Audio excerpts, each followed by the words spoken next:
result, I ended up passing, I guess, this test, and they took me. They took me to this bigger village. Huge. It was huge compared to the one that I knew, and there was these giant. Yeah. It's like the gifted children got to go there. It wasn't even. I mean, there. To my understanding, there was only one that they were looking for, and that one was me. And when I went to this bigger city, there was these giant, they look like the very typical Mayan Inca pyramids, huge stone pyramids with the steps going all the way to the top. And then it looked like there was like this box at the top, like almost like a square rectangular box right at the top of all, kind of like cement or stone. And so they took me to this temple, the biggest one of the huge city. And in this temple, they introduced me to everyone who was there. And they said that I was the one that they were looking for. And from then on, we would train. And a lot of this training, it was all meditation and working with the mind and being able to control the mind to do things that, went against the laws of physics, pretty much. And so, I had all these abilities, and I was able to levitate and push energy and, break things with my mind without even having to touch them, which is pretty cool. And at one point in my training, I think I was around 18, I remember levitating. So I had my legs in lotus, so I was cross-legged, and I remember levitating. And then I breathed in, like it was almost like I was breathing fire in. And I breathed this energy, this fire, this almost like this huge breath in. And as I did that, I blew all of that breath out, and I pushed my hands out in front of me. And as I pushed my hands out in front of me, it was almost like I had pushed on an invisible wall, and I flew myself back. And just levitating, I pushed myself in midair backwards, which was a very, very cool kind of visual imagery that I got into. And then, so I was shown all these things that I could do in the human, in the physical. And then the very last image that I had of that lifetime when I went into this regression was, now I was an old man. And I had all my hair shaved off. I was in these beautiful, robes. And we were all sitting at the top of one of these like Inca pyramids, and there was about 7 other men who were all in the same robes, and they were all sitting in this giant circle in the middle of this room at the top of this pyramid. And it was nighttime, it was all dark, and there was just candles that were lit everywhere. So I walked into this room. The room was inside the pyramid, towards the top? It was right at the top of the pyramid. Yeah, so we were all sitting at the top of this pyramid inside this room that was all kind of like, it was all stone, it was all cave, and there was all these candles around us, and it was dark, it was nighttime. And as I walk into the room, I notice that I'm the last to sit in this circle. So everyone's waiting for me, and I was meant to be the last because I was of a great honor at that time, and I was meant to complete the circle. So I walk in, I sit down, I complete the circle, and as I put my hands on my legs, and the second that I close my eyes, I get this feeling of levitating out of my body. Now, this is when I'm 16, so this is all new to me, but I'm going through this regression, right? And so I levitate out of my body, and I actually join up with the 6 other astral forms that were in that room. So all 7 of us, so all 8 of us came together in the middle, and then we shot into the middle of the universe, the center of the universe. And there we would gather information about humanity and society and physics and astrology and sacred geometry and language and all of that. And then we would come back down and we would teach the rest of that ancient civilization about our findings when astral traveling to the center of the universe. And it seemed like I was the leader for this. I would lead people to the center, only select member of individuals, and we would all go together. Now, I didn't get any visuals when I was 16, so we shot into the center of the universe. I'm like, where did we go? But I felt the ultimate connection between me and every living thing, every consciousness within this entire universe. I felt that connection, and And that, was my first real introduction to what I could do and what was actually possible on this plane of existence, because that was me as a man in a past lifetime that could actually do these things with his mind. And that's when, of course, a whole can of worms got opened up for me as far as what is possible right here, right now. Very cool. How do you prevent getting a big head, knowing that you've had... Yeah, so and do people respond negatively towards you because you're, special? It's interesting. So, for a while I did... Oh, looks like we're going on. We got a break. Okay, cool. We'll be right back. Don't forget that question. Okay. We'll be back in 5 minutes, folks.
This is the Monster Castle Paranormal Radio Show. We explore the paranormal phenomenon with researchers and skeptics from all walks of life and beyond.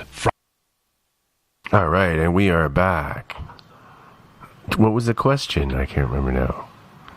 It was about people responding to her negatively because of her amazing past lives, and when she talks about things like that, I was wondering if people did respond like, what makes you so special kind of thing. Do you ever get that? Yeah, absolutely. So, and then the other part of that too was like, how do you not get a big head with all of this, right? So kind of like, how does society take you? And then how do you take yourself with all of this? Now, I will say that probably, I would say between the age of 18 and 20, like I'm 24 now, between the age of 18 and 20, I developed something that I like to call a spiritual ego, right? So I took a very, very long time, pretty much 18, 19, to squash my human ego. I pretty much told myself, look, if you want to give the information as pure as possible, as straightforward as possible, you have to get rid of your perception, because your perception taints the truth. And in retrospect, yes, absolutely, it does. But in that way, I suppressed my own wants and needs as a human, and I only focused on spiritual truth, awakening, and enlightenment. And in that way, I started to really not care about this human life and put too much emphasis on spirituality and attainment of truth, knowledge, and awakening. And so I developed this spiritual ego. And a lot of people, when they start to open up and awaken, they start to develop the same thing, which is, oh, well, if I can channel, if I can gain access to information, then, I know everything.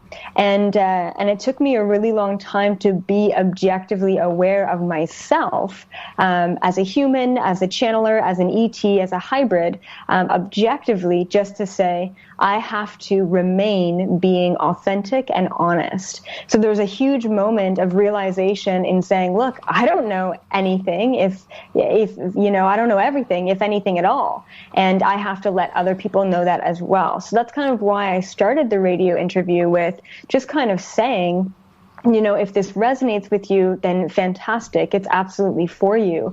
But if this doesn't resonate with you, then I'm not the right carrier of the information for you at this time. So I've really learned how to present the information in an objective way so that people don't feel like I'm coming at this information as I am better than anyone else, because I understand that whatever you are learning out there, I have learned too. We are all mere reflections of each other. We're all learning the same thing. So instead of looking down upon anyone else who is less informed than myself, I only have compassion for them.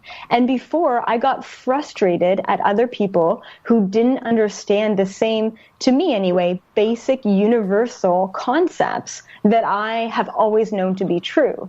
So I used to get frustrated at other people's spiritual progression and progress if they were not as developed as myself. Once again, there's the spiritual ego. It took me a very long time to squash that, to really remain humble and once again authentic in who I am and what I do, and just to have compassion over anyone else who doesn't really understand who I am and what I do. And that is totally okay as well. Now, as far as criticism is concerned, I mean, absolutely. If you're in the public's eye in any sort of way, you're going to get criticized. You're going to get, people coming down on you, trying to, kill your vibe. And at first, I mean, I really got myself out there only just 2 years ago. So publicly, I put myself out there in 2015. And at first, I would get a lot of religious fanatics who would call me a devil woman. You're a devil woman. You're trying to take people away from their religions. And, the funny thing is, I'm like, yeah, I mean, if that's their choice to, and it's not really a belief, it's just an understanding, right? To not follow, say, a book or follow a man in the sky, but rather just go with your intuition and what feels right in that moment, then that's not for me to decide. That's for each and every person listening to me to decide for themselves, right? so I used to attract a lot of these people who would really put me down and tell me that, you know, I was going to burn in hell for what I was doing. And I even got booed off of stage on my second ever speaking engagement. I didn't get booed, you could say, but, you know, I got yelled at right before getting on stage from a man who was very Christian. Nothing against people who are into religion, but... What did he say? Yeah, he pretty much just said, like, this institution has no place for you. This is a Christian institution. These are people who love God. You're talking about things that go against God, you know, things like that. And my talk of the day wasn't about aliens. It wasn't about interdimensional stuff. It was about how to reinvent your reality and how to change your reality to live any reality you want to live. The thing that really ticked that guy off is that what I believe is that we are all our own God. And that is the biggest a backlash that I get out of everything that I teach. Sure. I teach about other beings on other planets, and the biggest backlash is that this man in the sky doesn't exist, and it's actually us who judges ourselves at the end of this lifetime. It's no one else, and it's us who is responsible for everything negative and everything positive in our lives. Once again, we are the one sole creator of our existence. Therefore, we are the masters of our own universe. We are. And that kills some people to hear, to find out. It really does trigger a lot of people. And,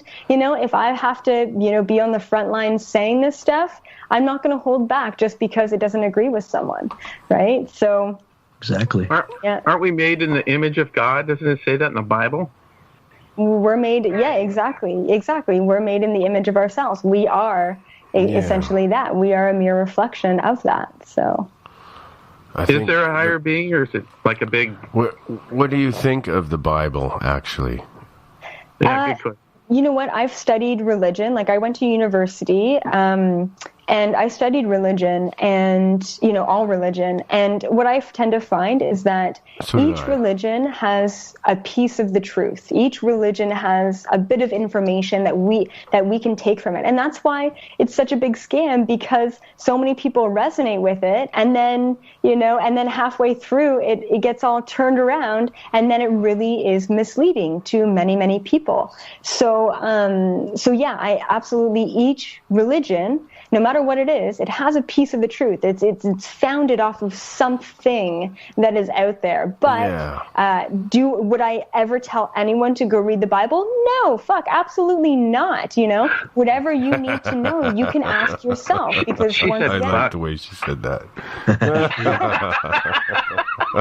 That was precious. Awesome. I'm gonna use that as a clip, I think. Would it be better to have no religion, or at least one religion to have part of the truth? I wanted to ask about channeling, actually, but go ahead. Like, what do you mean by that? Like, what's that? Well, you said that every religion has part of the truth. Right. So it sounds like we kind of have to make our own religion. What about people that have no religion? I mean, is no religion all religions, or is no religion not good? No, I think no religion is a good thing. Absolutely. Just religion in general is just people following other people. You know what I mean? Seems like to me, yeah. Yeah, and we don't need that. Like, we all have the information within ourselves. Like, if you see any of my YouTube videos or you hear me on stage, all I'm about is empowering you to know that whatever I can do, you can do this as well. I am not just one person with the information or with these quote-unquote special abilities. Everyone can do what I do. It's not special, it's not different, it's not unique, and I absolutely do not want you to put someone like me or someone like Jesus or someone like Buddha onto a pedestal just because you think that we're different than you. It's not the truth at all. Yeah, normal. That's what I wanted to ask you. One time I was able to channel someone's brother, and it was really weird, and he wanted me to, and I said, I'll try to do it. And we were sitting by this lake, and it was probably because it was such a a desolate and serene sort of atmosphere that helped. There was no outside influences. Really, way out in the country, by the middle of nowhere, by Lake Erie, and I just started just emptying my mind, and just kept calling his brother's name, and then I don't remember any of the rest. I woke up about, 5-10 minutes later, and he's thanking me like crazy, saying, you did it. Wow. What did he say, Wolfman? What did he say he said? I have no idea. His brother talked through me to him. And what did he tell him? Just sort of have a foggy recollection of that. I don't remember what he said. I wasn't there. Did he tell you what he said? I allowed his spirit to take over my body. Yeah, he told me afterwards, but it was like personal things that only his brother would know. And so, wow. Yeah. You've never told me that story. No, I never have. I just remembered it when she was talking about channeling, and I just remembered I channeled someone once. Cool. And that's what I mean when she said everyone can do that. And it's true. I believe everyone can do that. Yep. And it's kind of scary, but it was all right. I think you got to be careful who you do that for. Wow. Absolutely. Yeah. It's all about protection, right? How do you channel? How do you set up for channeling? How do you do it? Yeah, that's what I was leading up to, exactly, yeah. Oh, okay, yeah. So the way that I channel right now is, it's a little bit different. So what you did was, I call a straight channel. So you directly channeled another being that came through your body. What I do is something similar but different. I do it a little bit more protected, actually. I will astral travel to receive information for that individual, right? So say, for example, I'm channeling someone's brother, or I'm channeling someone's mother who has crossed over. I will go out of my body. I will meet them wherever they are. Maybe they're in the room. Maybe they're in the hospital. Maybe they're somewhere else. I'll meet them there, and then I'll have a full-on conversation with them. And then I'll be talking about what exactly that person is saying to the person. So it's more of like it's more out of body, I guess you could say. And the other way I channel, so when I'm not channeling just spirits, I will ask that person's spirit guides, which tend to be non-earthbound spirit guides, which are interdimensional beings. I will talk to them and ask them what this person, what this human needs to know right at this time. And through a series of usually visuals, they will give me the information. And I typically say that the information that I receive comes to me in like a zip file, right? So it's like this huge, it's like packed full. It's got like 100 gigabytes full of information in there. I receive it. It takes me less than 2 seconds to receive the zip file. And then when I unpack or unload the information, it takes me about 20 minutes to actually talk out everything that I just received, right? And I mean, at the most extreme levels, I received information once in a deep, deep channel for 20 minutes. So I received these zip files of like huge downloads of information, and it took me a solid 4 hours to type it out on my computer to say actually exactly where I went, exactly what happened, and exactly who I had conversations with. And then after that, exhausting. Is that exhausting? It is. Absolutely, and they say that they're starting to study psychics now and the way that we channel and what brain functions we're using and what energy we're using in our body to channel. And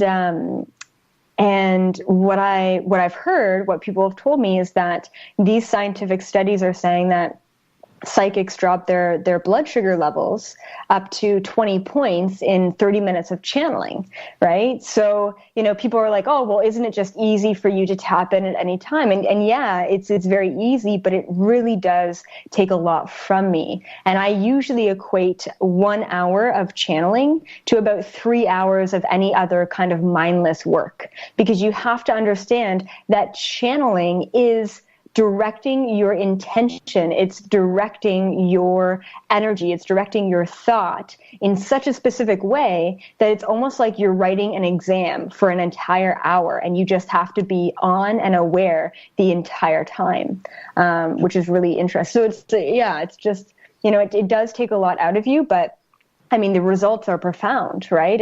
As far as what this information can do to people and for people. And what I say is that, like, knowledge is the key to liberation. Knowledge will unlock who you really are and validate all of that so that you no longer have to question your existence and that you can just move forward freely. So, exactly. Yeah, exactly. And so I call myself a healer, but everyone's like, what kind of healing modality do you do? Are you a Reiki? Like, what kind of healing do you do? And I say, no, actually, I heal through information. So I will literally, heal your physical and non-physical energetic body through validating the information that you already know to be true, right? And that's all it is. It's a validation. So that's kind of, how I do what I do. But of course, there's many, many layers to it. I have a question for you. Yeah. After done with the dechanneling, and as you've said, you lose quite a bit of energy. And so my question is that after you do the channeling, do you transfer energy for back into yourself, or do you just let your body naturally regain its energy? At first, a lot of sessions throughout the day, one-on-one individual sessions with people, it would be really, really draining for me. And I would have to just take a break, take a hiatus, and really just recoup the energy that I lost. And actually, sometimes when I have like 5 or 6 sessions in a day, so 5 or 6 hours of just straight channeling, when I kind of come back to this reality, come back into my body, I'm very I don't really pick up on social cues and things like that. So I'm like, I don't know how to respond to people. I don't know what's normal. I don't know what's not normal. So it's just really like I get kind of loopy, So but now, like, I'm really good at, instead of taking all my energy away from me, I will channel this energy as I'm channeling for other people. I will take that energy straight from the source. And that really helps me have an unlimited amount of energy at all times. Now, I will say that every once in a while, some clients are much more difficult than others in the way that they're a little bit more suspicious, a little bit more closed off, a little bit more blocked off.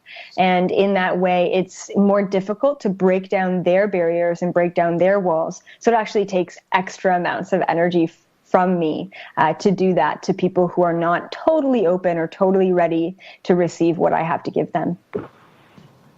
Can you do past life regressions on the radio, or just readings? I could go into some past lifetimes. Yeah, absolutely. Oh, cool. All right. Anyone else? Everybody there? Have you ever done anything? We're gonna go on break here in a sec, but have you ever done anything else? It was like one time I was able to produce electricity from my fingertips. Ever done anything strange like that? Yeah, like there have been, a couple of things. Like, I have produced energy balls, you could call it. Like when you concentrate on releasing energy through your hands, it actually creates it creates something that you can actually physically see, and it looks like a very light blue ball of like moving static electricity energy. Exactly. Yeah, and so I've done that, and I'm actually currently working on telekinesis. So that's kind of my next step forward. I've tackled astral traveling. I've tackled hopping in and out of parallel dimensions. I've tackled simultaneous time. It's time for me to finally do what I know that I've always always been able to do, which is move objects with my mind. And that's just something that I'm, casually currently working on right now. Has anyone ever seen you make the psi balls? We call them psi balls. Adam's quite familiar with this. Oh, cool. Yes. Yeah, so I used to practice this with my friends all the time, is making these energy balls. And then I've also had a couple friends witness telekinesis with me as well, which is I could, move things or grab things without actually reaching to grab them, which is also really cool. So yeah, so I've played around with a couple of things, and I've had some couple of people like be aware of what I can do, but I haven't gotten to the point where I can fully control it just yet. Yeah, it takes time to train the abilities, especially like telekinesis. Muscle. Yeah, it's like a muscle. It is. Yeah. Adam wrote a book about it. It's called The Path of the Scion. Yep. Oh, very cool. Yeah, it teaches the foundations of learning psychic abilities, and in particular energy manipulation, which is for example, like the producing of psi balls or energy balls, for example. Ah, very cool. Yeah, see, it's so interesting because I don't do any external research, so everything that I'm just, drawn to do, now. I just do myself. Monster Castle Paranormal Radio. We're going to go to break here. Yeah. We'll be back shortly Mike, with Elizabeth April, Jeff the Grey, Adam Shadow, and Darren, the man with 1,000 questions. Now join us as we explore the mysterious nature of our world. Igor, release the monsters from the dungeon.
Protector of Pacoles and Joe Roop and Stabby McHugs.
Listen on TalkStream Live, KCLK, The Fringe FM.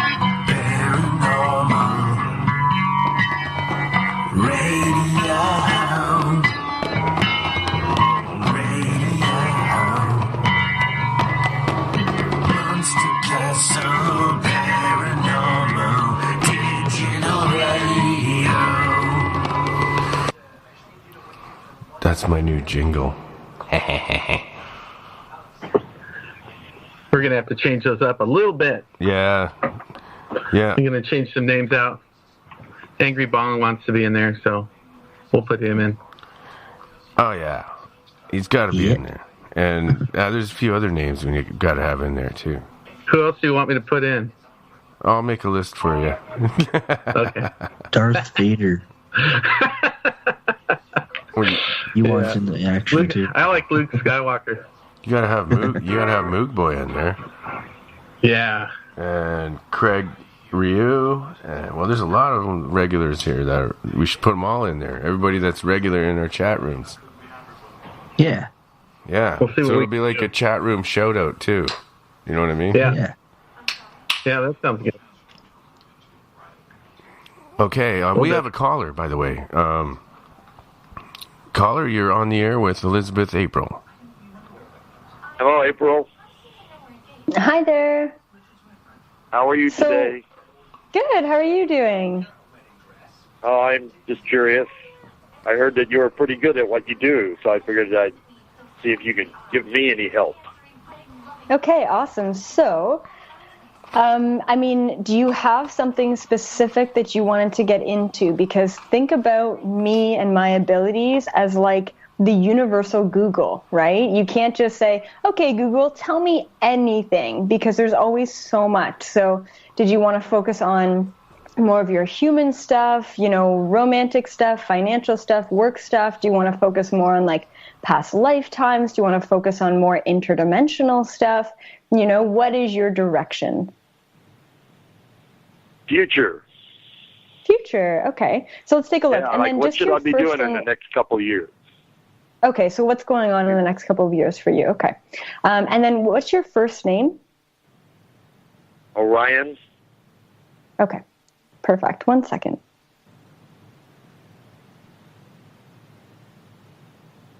Okay.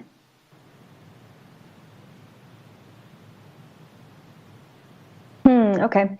So I have two things that I want to mention to you regarding your future. I'm just tapping into your energy here.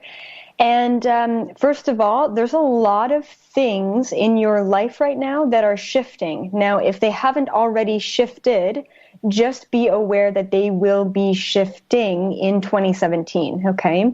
Specifically, the end of summer to the beginning of fall is when I see a lot of transitions happening for you. Your guides want you to know that these transitions are for the best of and the highest of your good and everyone else's good. So just be aware that these are all good transitions, even if they feel kind of shitty in the moment, okay? Now, the second thing that your guides wanted you to know is you will have, and I don't know how I want to kind of describe this, but they're saying you will have financial abundance, or you could call it financial security. And I'm picking up on a couple of years down the line, they're telling me that this financial security or financial abundance is actually going to come to you. And it looks like it's going to come to you in a lump sum. And your guides are saying that it's going to come when you least expect it. Okay, so just know that I'm just hearing the words like you will be provided for. The other thing that I'm hearing too is that there's something in your life that is not serving you right now. And I want to say that your guides are mentioning your current job or your position. So once again, if you just transitioned your job, then that's fantastic, great, good for you. But if you haven't and you've been in the same position for a very long time, your guides are saying that it's time to really make a change, okay, and switch things up. So once again, this is just guidance from your guides.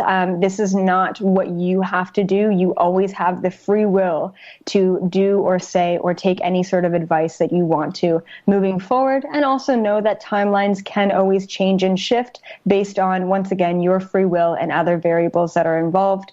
But for right now, exactly where you are, this is what I'm seeing. And your guides are just saying, hang in there. Everything's going to be great, especially with all of these transitions. You're really going to clear a lot of space for yourself, and you're going to really start attracting a lot of opportunities for yourself. Okay?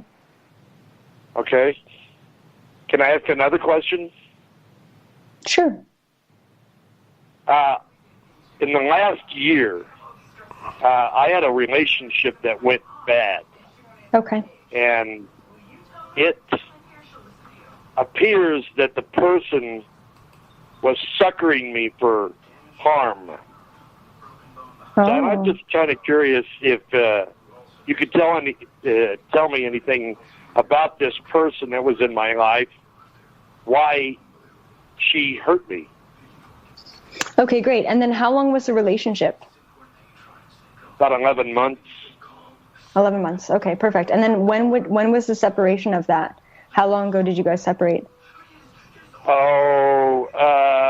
December. Like 2 or 3. Okay, perfect. Great. So 1 second. Hold on. Let's see here. Okay, yes. Interesting. Oh, okay. Okay, so absolutely there is some connections between you and this person regarding past lifetimes, okay? Now, it makes a lot of sense that you attracted this karmic relationship in the past year at this time because it was important that you, first of all, learn a lesson through that relationship, which I definitely think that you did. And the second thing is it's important for you to break those karmic ties of that individual and pretty much whatever happened in this past lifetime in order for you to move forward free and clear of any sort of past energetic baggage. Now, I'll just briefly go into this lifetime for sake of time. It looks like this is, I want to say 14th century, medieval era. So I want to say maybe England, something like that. And it looks like you lived in a village. You were a male and she was a female in that lifetime. So very, very similar roles. Sometimes the roles get reversed.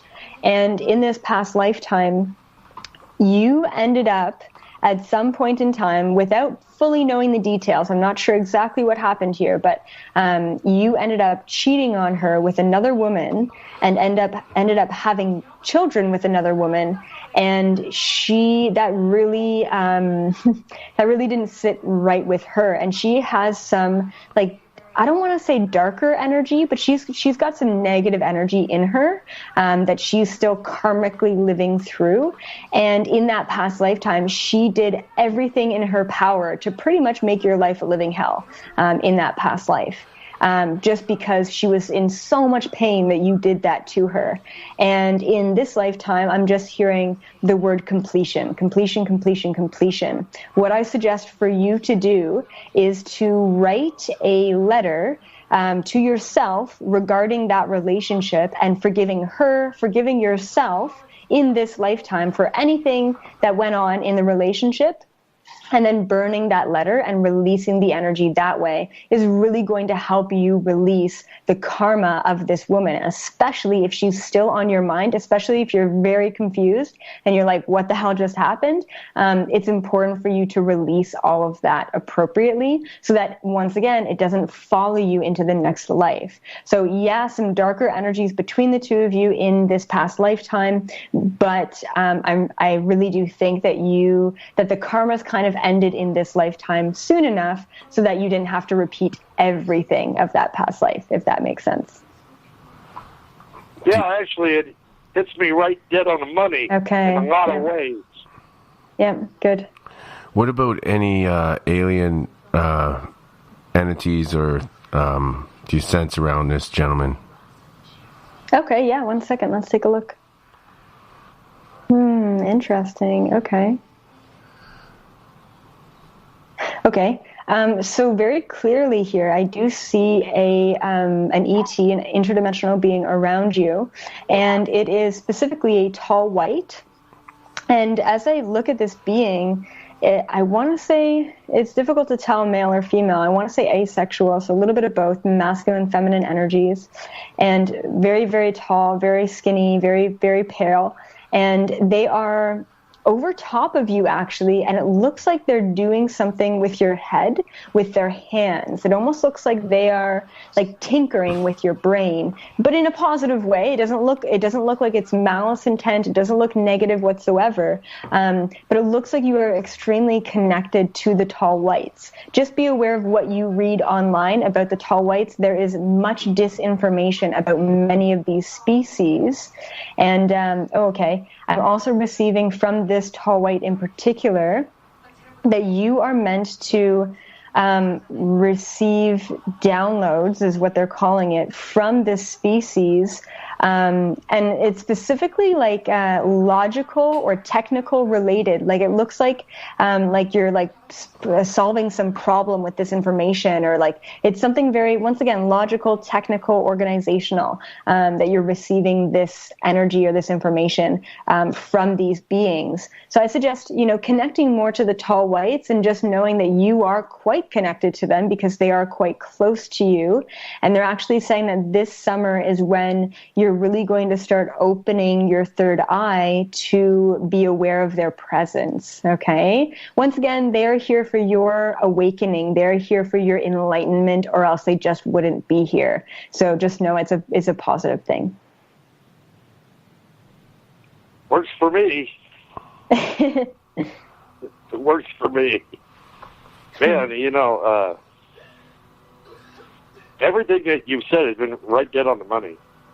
In fact, even the awesome. last thing, so trying to get my own telepathic sensors working properly so that I can pick up on who these guys are that's been tinkering with my brain and my consciousness.